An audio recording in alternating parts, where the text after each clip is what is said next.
I remember the sound first, a low tapping, almost like branches brushing glass. I was half asleep and thought I must have imagined it. Then it came again, faster, sharper, urgent. I sat up in bed, heart already beginning to pound because something about it felt wrong. My house is usually so still at night, quiet enough to hear the refrigerator hum. This knocking did not belong there.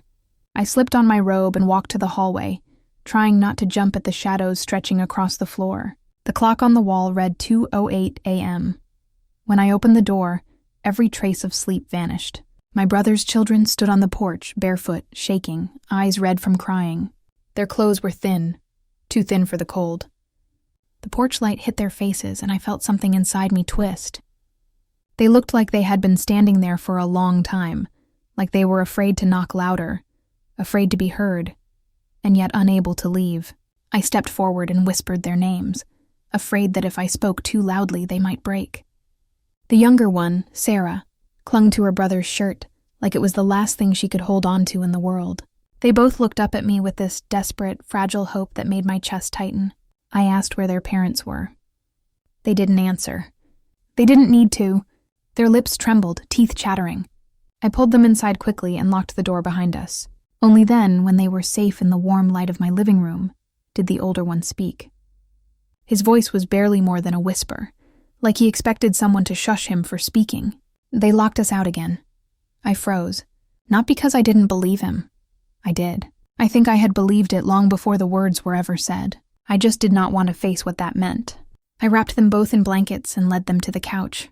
I made Coco the same way they liked it when they were toddlers, back when visits were joyful, and my home was just a place they came to play and be loved. Things used to be simple like that, before everything changed. While they held their cups with trembling fingers, their eyes kept flicking toward the window, over and over, as if expecting someone to appear out of the darkness and drag them back into it. I moved to stand where their line of sight stopped.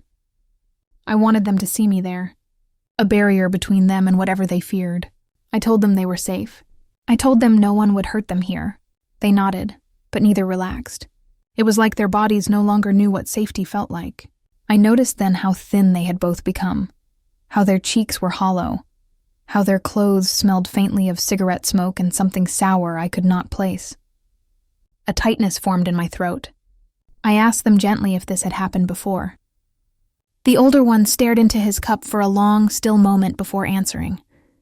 They told us if we ever came here, we'd be taken away. His voice cracked in the middle of the sentence, and he bit his lip hard, like he had been trained not to cry. I should have called the police. I know that now. I knew it then, too.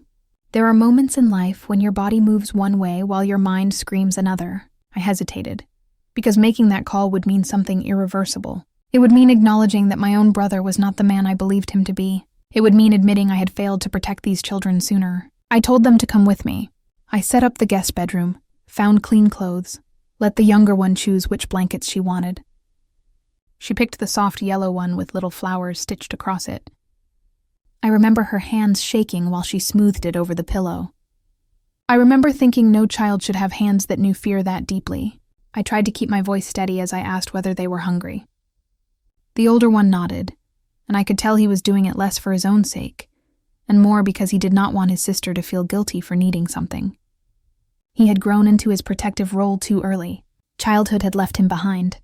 I heated leftovers and watched them eat like they had not seen real food in days. Each bite careful, quiet, controlled. Like they thought someone might snatch the plates away if they were too loud. My hands were shaking by then. Not from fear, from rage. A rage I did not yet know how to hold without drowning in it. As they ate, memories flickered through me. My brother, 8 years old, hiding under the table when our father came home drunk. Me, 10 years old, pulling him out and holding him through the night. I was the one who wiped his tears. I was the one who promised him he would never go through life alone. I was the one who raised him after our mother died. I thought I knew his heart. I thought I shaped it. The person who locked his children outside in the cold was not the boy I raised. Something had broken in him long before I saw the cracks. After they finished eating, I helped them brush their teeth and tucked them into bed. The house was quiet.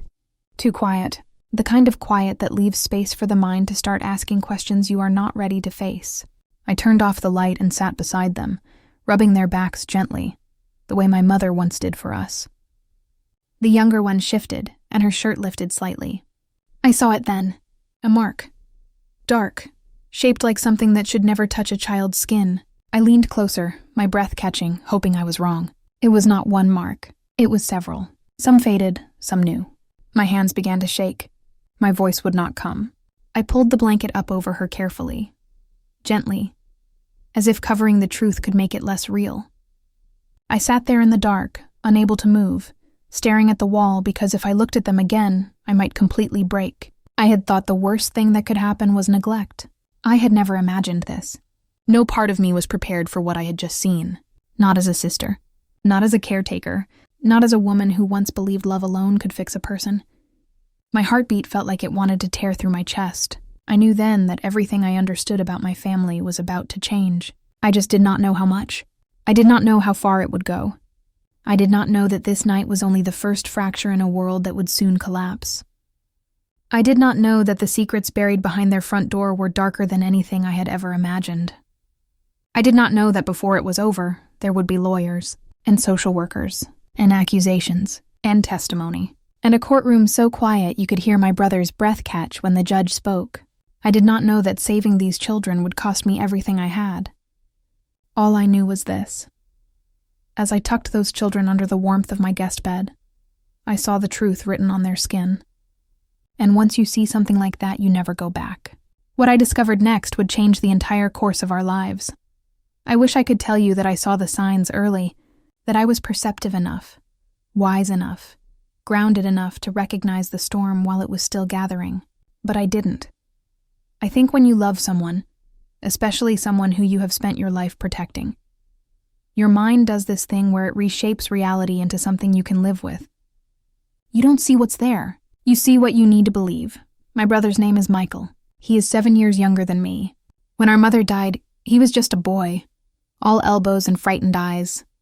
I was 13, old enough to be told to be strong, even though I didn't understand what that meant. I remember standing in our kitchen after the funeral, watching him try to understand why everyone looked at him with pity. His small hands clutched the fabric of my shirt as if he thought I might disappear too. Our father. He wasn't cruel all the time. That would have been easier. He was a man who broke in private and pretended to be whole in public. When he drank, he struggled. When he struggled, we hid. There were nights when I would pull Michael under the table, holding him while our father yelled at walls and shadows.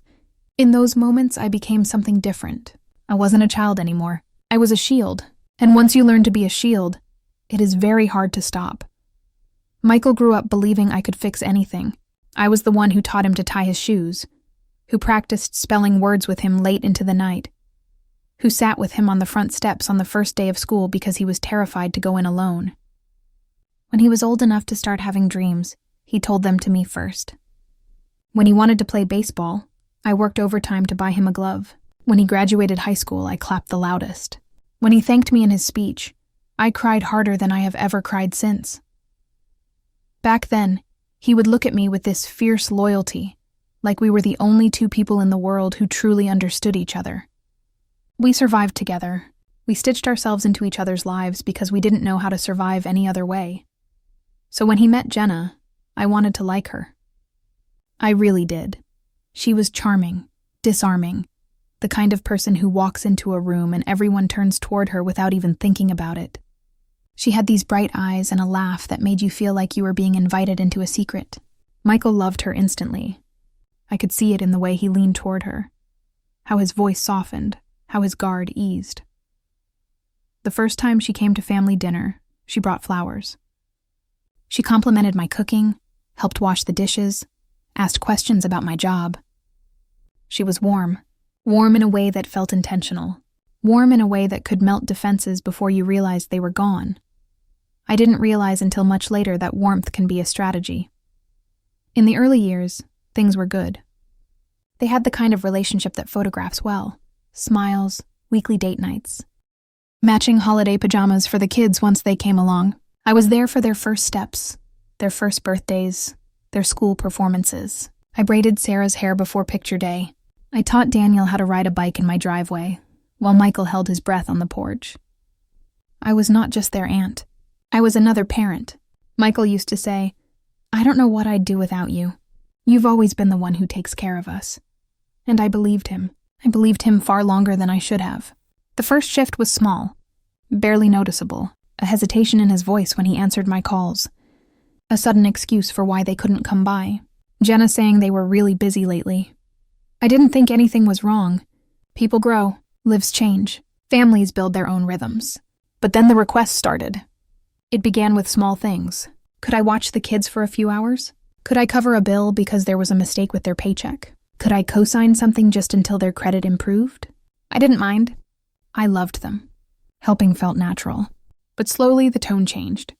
The requests became expectations, then obligations, then debts I didn't know I owed.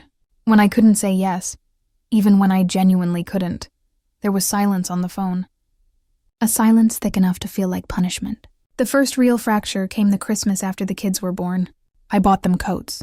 Heavy, warm, lined coats that would last for years. Jenna smiled when they opened them. She hugged me. She thanked me. It felt genuine. 2 weeks later, I saw those same coats listed on her online marketplace account. When I asked her why, she laughed. They had too many clothes, and we needed the extra cash. You understand. I did not understand, but I let it go. Because I didn't want to be the problem. Because I didn't want to be the reason our family broke. Because I still remembered Michael's small hands gripping my shirt in the dark. Time passed, and things that should have been red flags became normal to me. When I think back now, I wonder how much I must have ignored. The decline was gradual. Michael stopped calling me back. The kids stopped being brought over.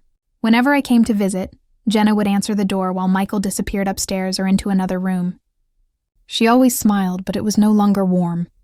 It was the smile of someone guarding territory. One afternoon, I came to drop off school supplies for the kids. Their backpacks had holes. Their shoes were worn through. I offered to replace the shoes too. Jenna's smile froze at the edges. "We have it handled," she said, but the look she gave me afterward said something different. A warning, a territorial claim. After that, I began to notice the small things. The way the kids flinched when voices rose. The way they looked to Jenna for permission before they spoke. The way Michael seemed thinner every time I saw him. His eyes duller. His laugh more forced. I told myself they were just stressed. Money problems. Marriage problems. The kind people work through. But stress does not make children shrink into silence. The first undeniable sign came in the form of a crumpled receipt that fell out of Michael's jacket when he hugged me goodbye one day. I didn't mean to look at it. It just caught my eye. A casino. Amount $4,300 withdrawn in one night. I felt the floor tilt under me. I asked him about it that weekend. Calmly. Gently. I asked if he was okay. If something was going on. If he needed help. Before he could answer, Jenna stepped between us like a shadow. "We don't need your judgment," she said. Her voice was still sweet, but there was steel under it. Michael didn't look at me. He didn't say a word. That was the first time I felt something inside me truly shift, something fragile and hopeful break loose and fall away. I wanted to believe he was still the boy I raised. The one who promised to protect our future family, but people change in ways you don't always see until it's too late. Weeks passed, then months. The distance deepened. The calls stopped. The holidays came and went. The children stopped answering when I asked if they wanted to come visit. And then, late one night, my phone buzzed. A voicemail. I didn't recognize the number. I pressed play. It was Jenna. Her voice was slurred, angry, unsteady. She didn't know she was calling me. I listened. And what she said in that voicemail shattered everything I thought I understood about the life behind their front door. I didn't sleep that night. I just sat there, the phone still in my hand, replaying her words over and over, each time feeling something colder settle into my bones. Because in that voicemail I heard the truth that explained the fear in the children's eyes, the bruises, the silence, the distance, the truth that would tear our family apart. And when I tell you what she said, you will understand why there was no going back after that. What would you have done if you were me? Because the next step I took would change all of our lives forever. I remember the first moment something felt wrong. It was a quiet Wednesday afternoon, the kind of day that should have passed unnoticed. The kids were sitting at my kitchen table, pencils in hand, working on their homework. The sunlight was soft, the kettle was still warm, and everything should have felt normal. Yet I noticed how Lily flinched when I accidentally closed a cabinet a little too hard. The sound wasn't loud. It wasn't threatening, but she jerked. her shoulders rising to her ears like she expected someone to strike her. And when I looked at her, really looked, I saw it. The faint purple-yellow haze along her jawline, almost hidden beneath that thin layer of childhood softness. Bruises. More than one. Faded. Layered. Like something that had happened not just once, but again. And again. My breath caught. I tried to stay calm, tried to keep my hands steady as I poured them both juice. I didn't want to frighten them. I asked about school, friends, teachers, anything that could keep the moment light. They talked, but it was the kind of talking children do when they are guarding themselves, measuring each word, checking each other's eyes before answering. I had seen that look before. I had worn that look before. Children who learn to survive learn to speak in codes. I wish I could say I didn't jump to conclusions. I wish I could say I didn't immediately think the worst. But you have to understand, I knew the history. I saw my brother and I in them. I remembered our childhood. The slammed doors, the shouted threats, the quiet nights spent planning escape routes in our heads. These children, sitting in my dining room with crayons and multiplication tables, were not just being careless or clumsy. Something was happening to them. I could feel it in the air around them, like static waiting to crack. That was the first moment. The first spark of dread, but it wasn't the last. Because once you see something, once you really see it, you cannot unsee it. A few days later, I noticed Lily had a limp. A slight one, like she was trying to mask it. I asked her what happened, and she told me she fell on the playground. Her voice was too quick. Her eyes were too wide. Children who tell the truth don't explain with their eyes. They don't wait for your reaction. They just speak. But she was waiting for something. Approval, permission, or fear. I told her lightly, "Let's just be careful, okay?" She nodded, relieved that I didn't push. Or maybe disappointed.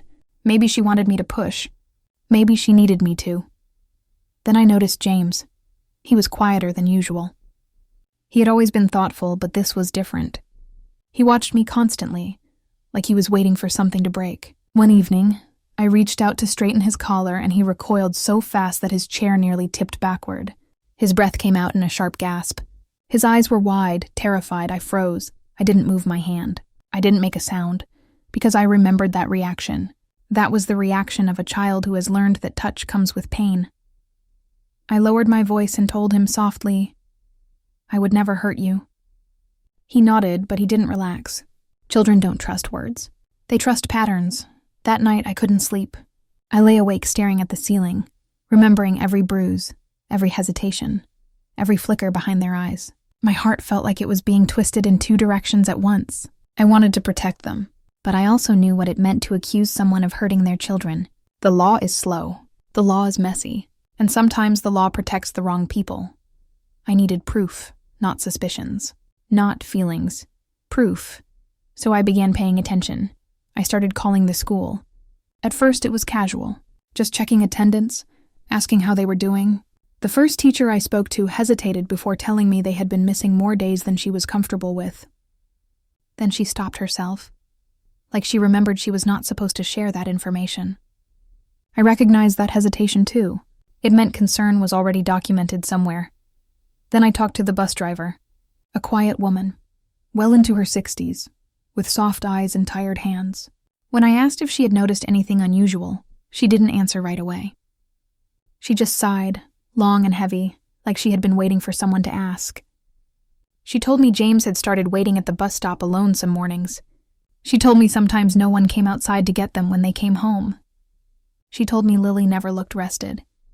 She lowered her voice when she said, "I tried to check in." I did. But they told me to mind my business. I thanked her, though I could feel my stomach sinking. Because the pattern was no longer imagined. It was real. Then I spoke to their neighbor, a thin woman with too much makeup and a cigarette always half-finished between her fingers. She said she didn't like to get involved, but the things she saw, the things she heard late at night, made her heart ache.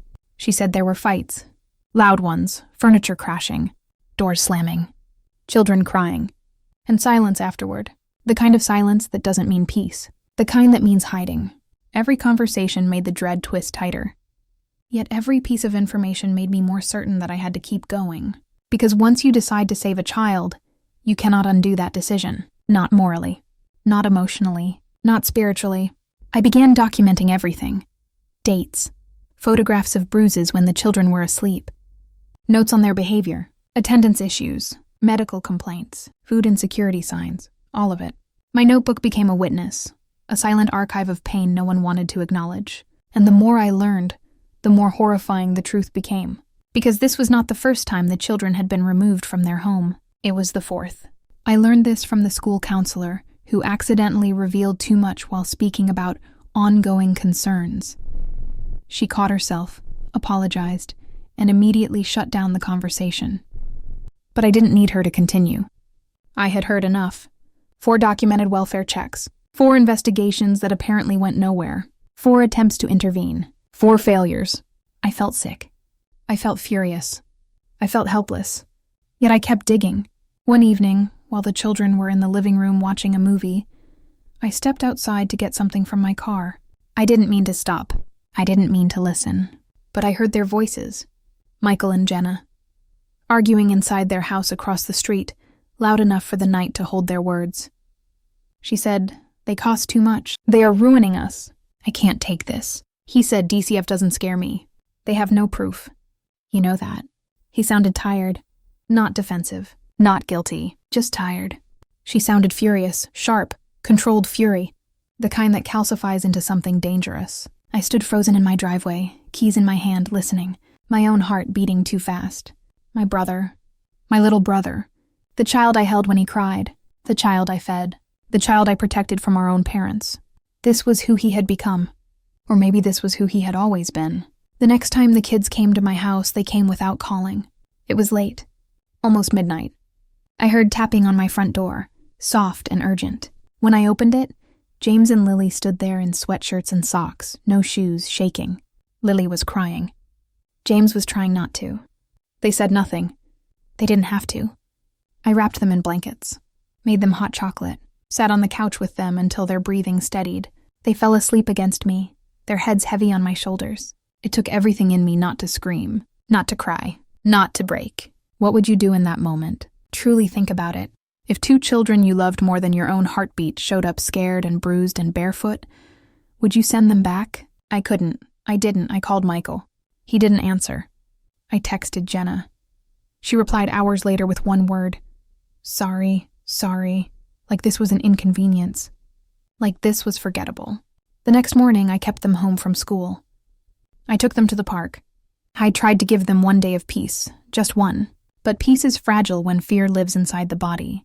And then, while they napped, life shifted.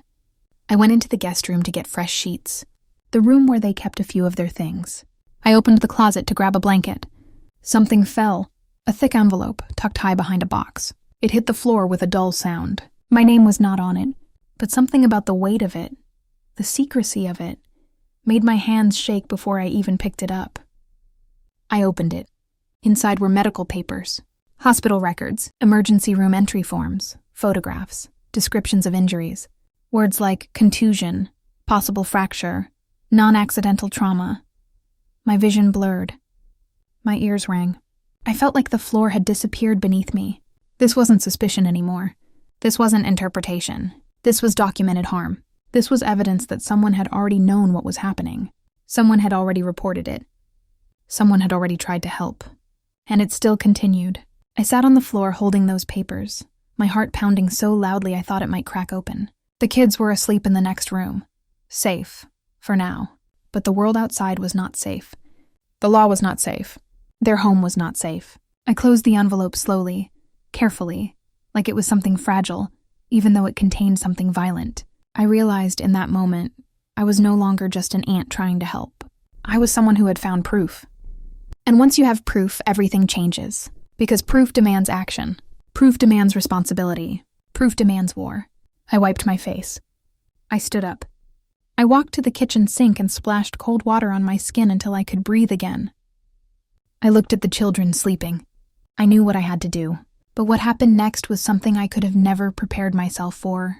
Because the emergency room report was only the beginning. What I found tucked behind it shattered everything I thought I knew about my brother, his wife, and the life they had built. And it was something I could never unhear, never unsee, never forget for as long as I live.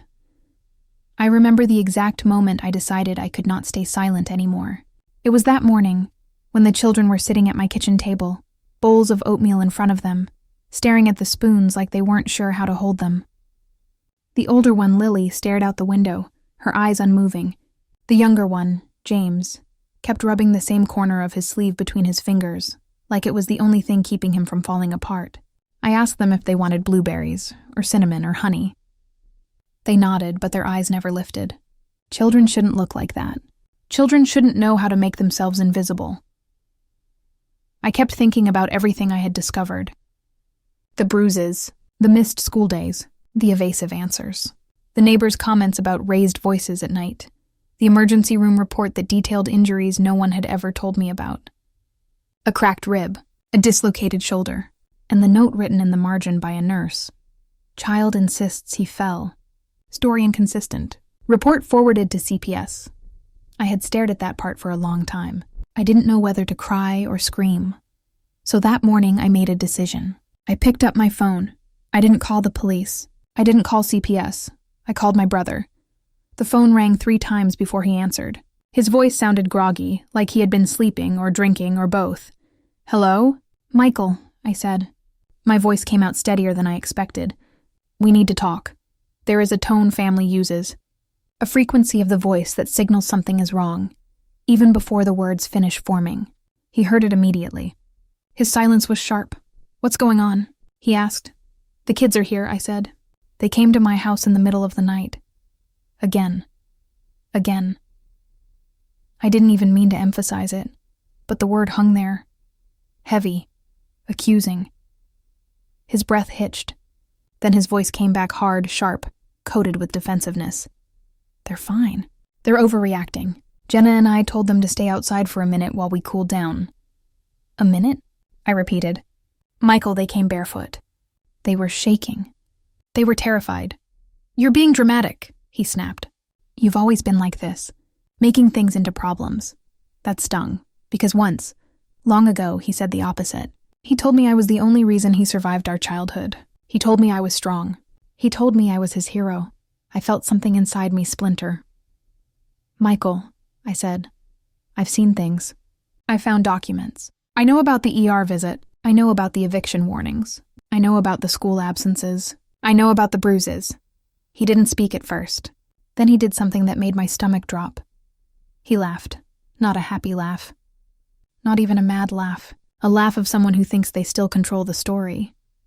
"You don't know anything," he said. "You're sticking your nose where it doesn't belong." Then I heard her voice in the background before she even came to the phone. Jenna, always too loud. Always too sure she was the smartest person in the room. "Put it on speaker," she said. "I want to hear this." Her voice came through crystal clear, dripping honey and poison. "So," she said sweetly, "you've decided to play savior again." "How predictable." I gripped the edge of the table. My knuckles ached. "Jenna," I said, "this isn't about me. The kids are scared. They need stability. They need safety. They need discipline," she snapped. "They're manipulative, spoiled, always trying to make us look like villains when we're the ones doing everything for them. Spoiled." That word hit me like a slap. Those children had learned to be silent, to disappear, to flinch at footsteps. That wasn't spoiled. That was survival. "Jenna," I said, keeping my voice calm, "I'm trying to find a solution before something irreversible happens."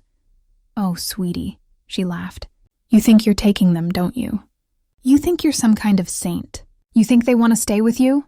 There was scuffling, a phone shifting, a whisper. Then I heard it, Lily's voice. Small, shaking. "I don't want to go back. Please, please don't make us go back." Michael's voice roared from behind the line. "Lily, stop lying!" You know damn well, then a crash, a scream, a door slamming, Jenna shouting. I felt blood rush to my ears. "Michael," I said, my voice low, trembling with something not fear and not sadness. "Do not raise your voice at her. Do not touch her. Do not..." He snapped back. You have no authority here. They're our kids. We decide how they're raised. Not you, not the state, not anyone. Then act like parents, I whispered. There was silence. Then Jenna's voice, colder than ice. If you don't return them, we will file a kidnapping report. We will take legal action. You will lose. You think you have proof? You think anyone cares what you say? You are nothing. You are alone. The call ended. I sat there for a long time, listening to the empty line, to the quiet kitchen, to the children breathing upstairs. For the first time in my life, I understood something deeply.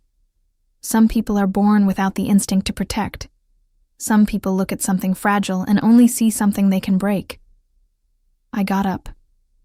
I walked to the children's room.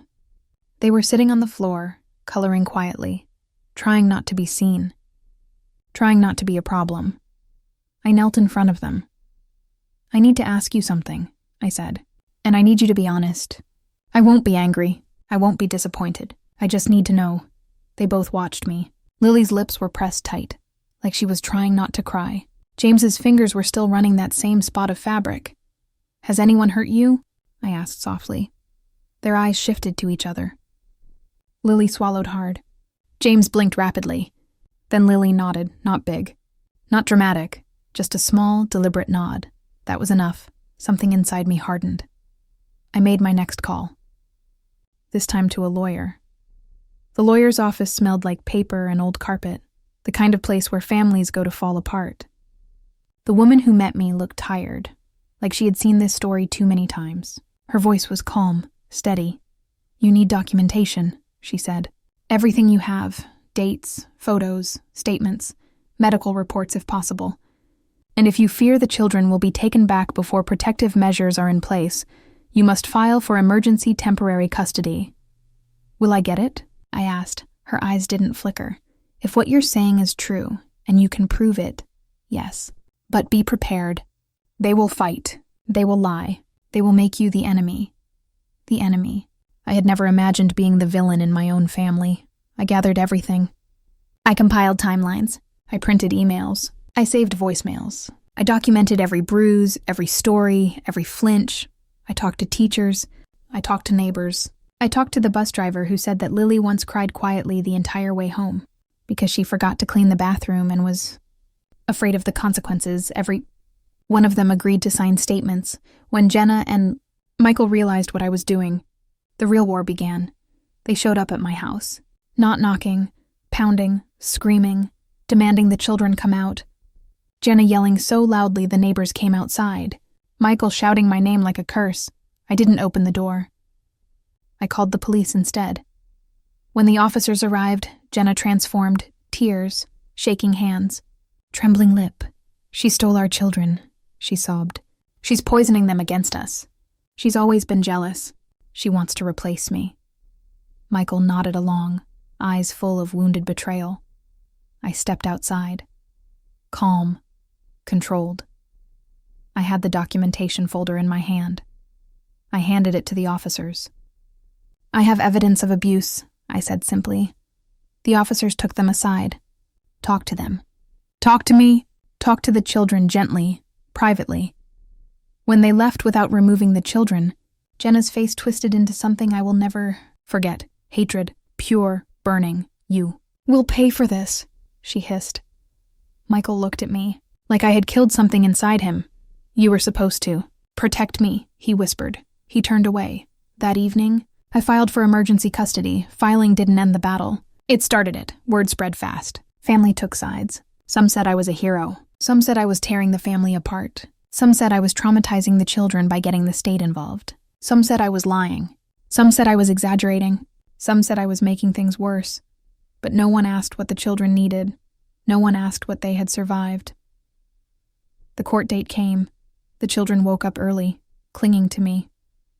Lily brushed her hair 3 times longer than usual. James wouldn't let go of my sleeve. We walked into the courtroom together. My heartbeat was in my throat. Jenna was already there, polished, perfect, a halo of innocence painted over her like she had practiced it in the mirror. Michael sat beside her, shoulders slumped, looking small. Their lawyer spoke to them in quiet, confident tones. My lawyer touched my arm lightly. "Stay calm," she said. "Truth stands." Lies crack under pressure. I sat. The children sat behind me, supervised by a court advocate. Then the bailiff called for quiet. The judge entered. The room stilled. My name was called first, and when the judge called my name, the entire courtroom went silent. I remember the sound of the bailiff's voice first. It echoed through the courtroom like something out of another world. Too loud, too final. "All rise." The words crawled up my spine. Everyone stood, and the room shifted into a stillness so thick I could barely breathe. My hands were cold despite the way my pulse hammered against my ribs. I could feel my heart beating in my throat. Like if I opened my mouth even slightly, it might fall out onto the floor. My brother stood across from me, his jaw tight, eyes glazed with exhaustion and anger. Jenna was beside him, back straight, chin lifted just enough to pretend she wasn't terrified. She always did that, pretend fear was beneath her. The children were seated behind me, with the child advocate positioned between them, a quiet anchor in a storm I could barely see through. When the judge entered, everyone sat again. The wood of the chair pressed hard against my spine, grounding me in a reality that felt unreal. I kept my eyes forward. I didn't look at my brother. I already knew his expression. I had seen it in the mirror of our childhood, in the years where his pain became his personality, and his personality became a weapon. Then the proceedings began. The attorneys spoke first, their language a mixture of civility and restrained violence. My lawyer's voice was level, calm, firm. She laid down the events of the past months as though placing them, one by one, onto a table. Not dramatic, not emotional, just undeniable. The unpaid bills, the documented school neglect, the medical visits, the bruises, the fear, the silence in the children's eyes that told more truth than any adult ever could. Meanwhile, Jenna stiffened, twisting her fingers together in her lap, but her face remained perfectly still. She had prepared for this. She had expected to be believed. She always was. My brother leaned forward, whispering to her, jaw tightened so hard it looked painful. I didn't need to hear what he said. I knew the tone, the one he used when the panic started to show, the one that sounded like drowning. Then came the part I had feared most. The children were called to speak. I could feel the room shift again, this time softer, like everyone was holding their breath. They were so small compared to everything surrounding them. The wood paneling, the judge's bench towering above, the lawyers with their stacks of paper that looked heavier than truth itself. They walked forward slowly. I wanted to reach out. I wanted to place my hand in theirs. I wanted to throw my body in front of anything that might hurt them. But I couldn't. I had to sit. I had to watch. This was the part where they were finally allowed to speak for themselves. My niece's voice broke first. She sat on the witness chair, legs dangling, feet not reaching the floor. She tried to sit upright, tried to be brave. But when she looked toward her father, my brother, her face crumpled. She whispered, "I tried to be good." Her voice wasn't loud. But it didn't have to be. The entire courtroom heard. The entire courtroom felt it. It sank into the space like something sacred and painful at the same time. My brother froze. His eyes widened. He shook his head almost imperceptibly, like he could will her words back inside her body. She continued, barely breathing, barely formed words. I tried to be good. I tried to be quiet. I tried not to make her angry. Jenna's expression changed, not softened, not guilt, but calculation. I recognized it instantly, the quick measuring of how to rewrite the moment, how to turn the narrative before the tears finished leaving the child's face. But before she could speak, my niece went on. She told us not to tell. She said no one would believe us. She said family doesn't betray family. She was crying now. Not loud, not dramatic, just this silent trembling that made the entire room feel unbearably small. My brother looked away from her. He stared down into his hands like the answer to all of this was written in the lines of his palms. I had never seen him look like that before. It was the expression of a man who had run out of stories to tell himself. Then my nephew spoke. Where my niece was soft, he was shaking with anger. Not the hot, explosive kind, something older. Something exhausted. He sat down and gripped the sides of the chair like it was keeping him standing. His voice was flat at first. I thought she loved us. He didn't look at Jenna. He didn't look at his father. He looked at the judge. I thought we were the problem. I thought if we did everything right, it would stop. The room felt cold. He took a breath. He wiped his face with the sleeve of a shirt that was too big on him, like he had grown faster than the world could keep up. She hit me. She hit my sister. Sometimes she threw things. Sometimes she'd lock us outside. Even when it was cold. My chest clenched. I felt something inside me splinter. I knew it was bad, I knew. But hearing it in his voice made it real in a way that broke me, and made me strong at the same time. My lawyer glanced toward the judge. The judge nodded once, slowly.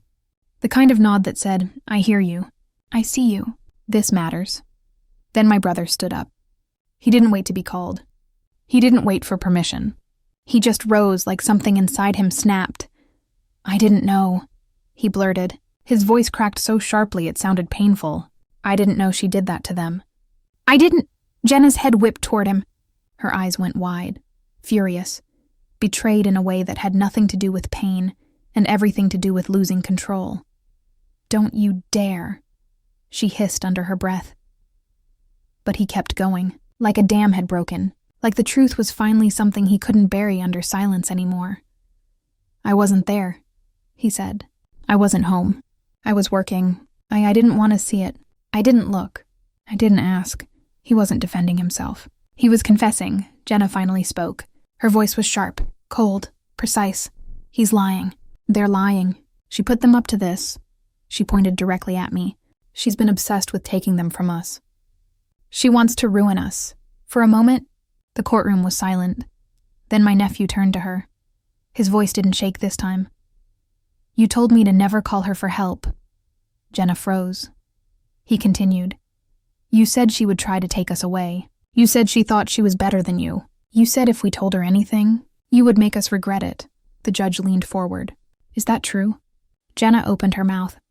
No words came out. My brother sat down slowly. Shoulders slumped. Face hollow. The judge cleared her throat, her voice steady, but heavy. I have heard enough. She didn't drag it out. She didn't make speeches. She didn't dramatize the moment. She simply ruled, temporary custody awarded to me, supervised visitation only, immediate enforcement. The decision landed like thunder. Then the children moved, not walked, not hesitated. They ran. They ran to me so fast that the force of their bodies nearly knocked me off my feet. I held them. I wrapped my arms around them, one on each side, and I felt them shaking, crying into my shirt, holding on like they were afraid I might vanish. I whispered to them, quietly, so only they could hear. You're safe. I've got you. I'm here. My brother watched us. Tears streamed down his face. Not dramatic, not performative, just grief, and a grief he had built with his own hands. Jenna didn't cry. She stared at us with an expression that was neither broken nor apologetic. It was rage, cold, measuring, unfinished. The courtroom emptied slowly. Papers gathered. Chairs scraped. Shoes clicked across the floor. But somehow, everything still felt silent. I walked out holding both of their hands. And in that silence, I realized I was finally free. But freedom, I would soon learn, is not the same thing as healing. I remember the first morning after the courtroom ruling as if it had been etched into my bones. The sunlight poured softly through the windows, casting golden streaks across the living room floor, where the children were slowly waking up, still clinging to the blankets I had tucked them into the night before. Their little faces, so haunted for months, were beginning to soften in ways I hadn't thought possible. I knelt beside them on the floor, brushing a stray strand of hair from my niece's tear-streaked cheek, and whispered, You're safe now. I promise. The weight of those words felt heavier than any courtroom victory, heavier than any legal document. This was the first time in months, maybe years, that safety and trust weren't abstract concepts, but something tangible that I could touch, something we could all breathe together. Therapy became our lifeline. At first, the kids didn't know how to sit still or how to answer questions without flinching, their eyes darting to the door every time someone knocked. But slowly, the layers of fear began to peel away. They started speaking in their own voices, small words at first, then full sentences, then full stories. I listened, sometimes with a trembling chest, to the horrors they had kept buried, and sometimes to the lighter, almost forgotten joys of childhood. And with each story shared, I realized something. Healing is not linear. It is jagged, messy, terrifying, but it is also possible. Every scribbled drawing, every giggle that broke through the morning silence was proof. What would you do if the children you loved most were learning to trust again after years of betrayal? Rebuilding routines was harder than I expected. Bedtimes had to be strict, meals had to be predictable, and every day carried the silent question, will this stick, or will the fear seep back in? I learned to measure victories in small increments. One day, my nephew laughed so freely at breakfast that I almost cried. The next, he refused to eat his cereal because the taste reminded him of a house he didn't feel safe in. But I stayed patient. I stayed consistent. I became the anchor. Not because it was easy, but because they needed someone steady, someone who wouldn't vanish when things got dark. And slowly, the children began to fill our home with life again. Walls echoing with laughter, hallways with playful footsteps, the living room cluttered with toys that no one had the heart to throw away. Meanwhile, Michael's journey was taking a different path. I didn't want to hate him. He was still my brother, after all. The boy I had raised when our mother passed. The boy who once promised to protect the family we dreamed about. But I also couldn't allow him anywhere near the children unsupervised. He entered rehab quietly, almost anonymously, like someone ashamed of his own reflection. I didn't gloat or scold him. I simply allowed the law to create boundaries while hoping that therapy, reflection, and accountability might restore some of his humanity.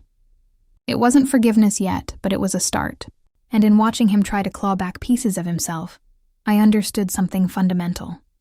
Redemption doesn't come from being excused. It comes from confronting your darkest mistakes, however painful, however humbling. Jenna, on the other hand, disappeared. There were whispers in the neighborhood, a faint rumor that she had moved states away, leaving behind only the chaos she had created. There was no apology, no recognition, no humanization of the damage she had caused. And yet, in that void, I felt a strange clarity settle over me. Not all villains return to face consequences. Not all betrayals are neatly punished. Sometimes the only justice is survival, and as the days turned into weeks, I began to see the children reclaiming themselves in ways that were more beautiful than any legal ruling. My niece started painting again. Long brushstrokes of sunshine and smiling faces covering the canvases that had once been blank in her despair. My nephew built tiny Lego worlds that reflected a safe universe, one where the darkness of the past didn't dictate the future. We celebrated small victories. Sleepovers, story time, pancakes on Saturdays. The children began to dream again.